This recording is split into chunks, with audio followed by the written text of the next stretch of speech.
महामहिम सुल्तान हैतम बिन तारिक के निर्देश पर सल्तनत में आने वाला 91वां राष्ट्रीय दिवस को बहुत ही बड़ा और बहुत ही हर्षोल्लास के साथ मनाया जाना सुनिश्चित किया गया है, जिसमें 28 और 29 नवंबर को ओमान में सार्वजनिक अवकाश की घोषणा हो चुकी है। वो प्राइवेट सेक्टर हो या फिर गवर्नमेंट सेक्टर हो, सभी कर्मचारियों के लिए अवकाश रहेगा। और प्राइवेट सेक्टर के कर्मचारियों को यदि कंपनियां काम पे बुलाएंगी तो उनको ओवर टाइम के तहत डबल ओवर टाइम देना होगा। और इसमें किसी भी प्रकार की यदि कंपनी आपसे चीटिंग करती है या फिर ओवर टाइम को डबल नहीं देती है तो आप सीधे ओमान के श्रम मंत्रालय से बस एक फोन कॉल से अपना नाम और अपने कंपनी का डिटेल शेयर कर सकते हैं। सीधी कार्रवाई होगी उस कंपनी के ऊपर। ओमान में कोविड-19 के बूस्टर खुराक को मंजूरी दे दी गई है स्वास्थ्य मंत्रालय के द्वारा। देखिए, ओमान में 2 वर्गों को बूस्टर खुराक दी जाएगी। बूस्टर खुराक उन्हीं लोगों को दी जाएगी जिन्होंने कोविड की दोनों डोजेज कंप्लीट कर ली होंगी। सबसे पहला जो 65 साल से अधिक उम्र के जो लोग हैं, जिनको पुरानी बीमारियां हैं या फिर उनको हृदय से, लीवर से संबंधित कोई जटिल रोग है, ऐसे लोगों की रोग प्रतिरोधक क्षमता कम होती है, इनके इन्फेक्टेड होने का खतरा ज्यादा होता है। तो इन 65 साल से अधिक वाले लोगों को बूस्टर खुराक यानी तीसरी खुराक दी जाएगी फाइजर एंड बायोटेक कंपनी के वैक्सीन की। और साथ में जो अग्रिम पंक्ति के कार्यकर्ता हैं यानी फ्रंट लाइन वर्कर, जो ओमान में वो चाहे स्वास्थ्य क्षेत्र में काम करने वाले हों या फिर सेना में या फिर एयरपोर्ट्स पे या फिर कहीं भी गवर्नमेंट में जो फ्रंट लाइन वर्कर हैं, उन लोगों को दी जाएगी यदि उनकी उम्र 50 वर्ष से अधिक है। साथ में मंत्रालय ने बताया है कि 18 वर्ष से अधिक आयु के लोग जिनको कोई घातक बीमारी है,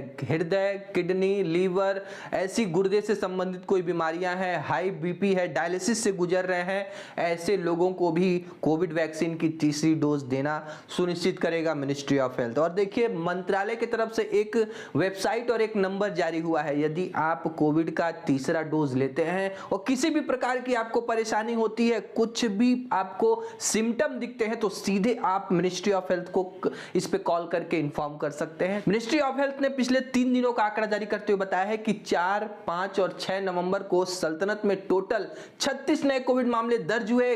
किसी की भी मृत्यु पिछले 3 दिनों में नहीं हुई है। सल्तनत में दर्ज कुल आंकड़े 3,04,365 है। मरने वालों का कुल संख्या 4,112 पे रुका हुआ है। सल्तनत में 98.5% लोग रिकवर हो चुके हैं और इस समय जो एक्टिव केस हैं उनकी संख्या केवल 499 ही है। हॉस्पिटल में एडमिट होने वाले कुल रोगी केवल 9 बचे हैं सल्तनत में। पिछले 24 घंटे में एक ही व्यक्ति को हॉस्पिटल में एडमिट कराने की आवश्यकता पड़ी है। आईसीयू में 2 लोग एडमिट है। देखिए, सल्तनत में सबसे ज्यादा वैक्सीनेशन ओमानियों का हो चुका है। लगभग 90% से ज्यादा जो ओमानी लोग हैं वो वैक्सीन ले चुके हैं। बाकी कौन है? प्रवासी वर्कर। और इन लोगों को वैक्सीन देने का काम मिनिस्ट्री ऑफ हेल्थ बखूबी कर रही है। जगह जगह जो फील्ड टीमें हैं वो जाकर के इन प्रवासियों के आवास, कैंप साइटों पे इन लोगों को वैक्सीन दिया जा रहा है। और अब ओमान के एग्जीबिशन सेंटर में वैक्सीनेशन बंद कर दिया गया है, क्योंकि यहां पे इतनी बड़ी मात्रा में जो स्पेस है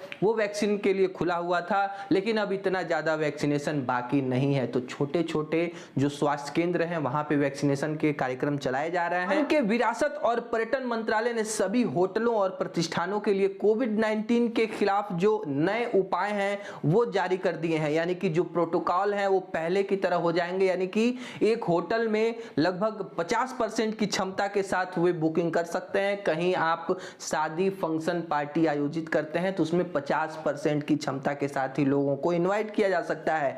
हाल ही में देखा गया था कि बहुत सारे होटल हैं, जो रिसोर्ट हैं, वो लालच के चक्कर में ज्यादा से ज्यादा कोविड-19 के गाइडलाइंस को उल्लंघन कर रहे थे, इसको नहीं फॉलो कर रहे थे। जितना तय संख्या है उससे ज्यादा बुकिंग कर रहे थे। इसको देखते हुए मंत्रालय ने सख्त कदम उठाया है और जो भी होटल प्रतिष्ठान इस प्रोटोकॉल का पालन नहीं करेंगे उन पे कड़ी कार्रवाई की जाएगी। ओमान में परिवहन, संचार एवं सूचना प्रौद्योगिकी मंत्रालय ने एक अपडेट जारी करते हुए बताया है कि अल जिफनैन इलाके में मस्कट से निजवा तक जाने के लिए ट्रैफिक डाइवर्जन लगाया गया है। रुसाइल और बिदबिद की जो सड़क है वो निर्माणाधीन है और इस परियोजना को ध्यान में रखते हुए नए डाइवर्जन लगाए गए हैं। रॉयल ओमान पुलिस ने सभी लोगों को इन्फॉर्म किया है कि जब तक ये रोड कंप्लीट नहीं हो जाती है तब तक आप इस डाइवर्जन का इस्तेमाल करें। उपयोगकर्ता को सावधानी बरतने की भी अपील की गई है। महामहिम सुल्तान हैतम बिन तारिक ने कतर के अमीर शेख तमीम को एक लिखित संदेश भेजा और यह संदेश ओमान और कतर के द्विपक्षीय संबंधों को और आपसी हितों को बढ़ाने के बारे में था। और ओमान के विदेश मंत्रालय के द्वारा एक बयान जारी किया गया जिसमें इराक के प्रधानमंत्री मुस्तफा अल कदीमी के आवास पर ड्रोन से निशाना बनाया आतंकवादियों ने, और इस घटना का ओमानी सरकार ने कड़ी निंदा की है। साथ में इराक में सुरक्षा और स्थिरता बनाने के लिए ओमान ने इराक के साथ अपनी एकजुटता व्यक्त करते हुए बताया है कि सुरक्षा और शांति के